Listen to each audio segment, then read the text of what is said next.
നടിയെ ആക്രമിച്ച കേസിലെ സുപ്രധാന തെളിവായ മെമ്മറി കാർഡ് നിയമവിരുദ്ധമായി പരിശോധിച്ച സംഭവത്തിൽ പ്രതികരിച്ച് അതിജീവിത. അന്വേഷണ റിപ്പോർട്ട് പുറത്തു വന്നതിന് പിന്നാലെയാണ് സാമൂഹ്യ മാധ്യമത്തിലൂടെ പ്രതികരണവുമായി അതിജീവിത തന്നെ നേരിട്ട് രംഗത്തെത്തിയത്. ഇത് അന്യായവും ജനിക്കുന്നതുമാണ്.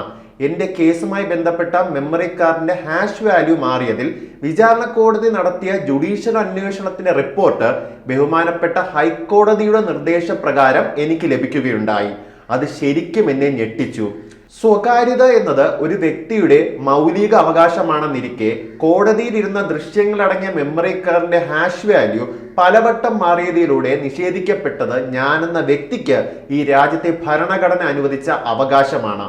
ഇരയാക്കപ്പെട്ട വ്യക്തിയുടെ നീതിക്ക് കോട്ട കെട്ടി കരുത്തു പകരേണ്ട കോടതിയിൽ നിന്നും ഇത്തരം ദുരനുഭവം ഉണ്ടാകുമ്പോൾ തകരുന്നത് മനുഷ്യരും അഹങ്കരിക്കുന്നത് മുറിവേൽപ്പിച്ച നീചന്മാരുമാണെന്നത് സങ്കടകരമാണ്.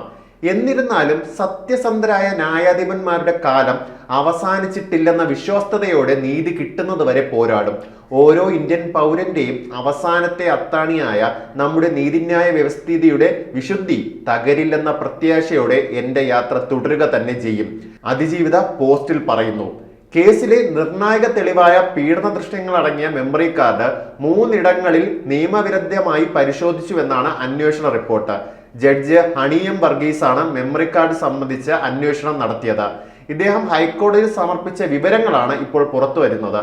2018 ജനുവരിയിൽ മെമ്മറി കാർഡ് അങ്കമാലി മജിസ്ട്രേറ്റ് പരിശോധിച്ചിരുന്നു. ജില്ലാ പ്രിൻസിപ്പൽ സെഷൻസ് കോടതി ബെഞ്ച് ക്ലർക്കും ദൃശ്യങ്ങൾ പരിശോധിച്ചു. നിയമവിരുദ്ധമായാണ് ബെഞ്ച് ക്ലർക്ക് മെമ്മറി കാർഡ് പരിശോധിച്ചത്. കോടതിയിലെ ശരസ്ദാറിന്റെ ഫോൺ ഉപയോഗിച്ചാണ് മെമ്മറി കാർഡ് നോക്കിയതെന്നും റിപ്പോർട്ടിൽ പറയുന്നു. This is unfair and shocking എന്ന തലക്കെട്ടിൽ അതിജീവിത എഴുതിയ കുറിപ്പ് ഇപ്പോൾ സോഷ്യൽ മീഡിയയിൽ വൈറലായിരിക്കുകയാണ്.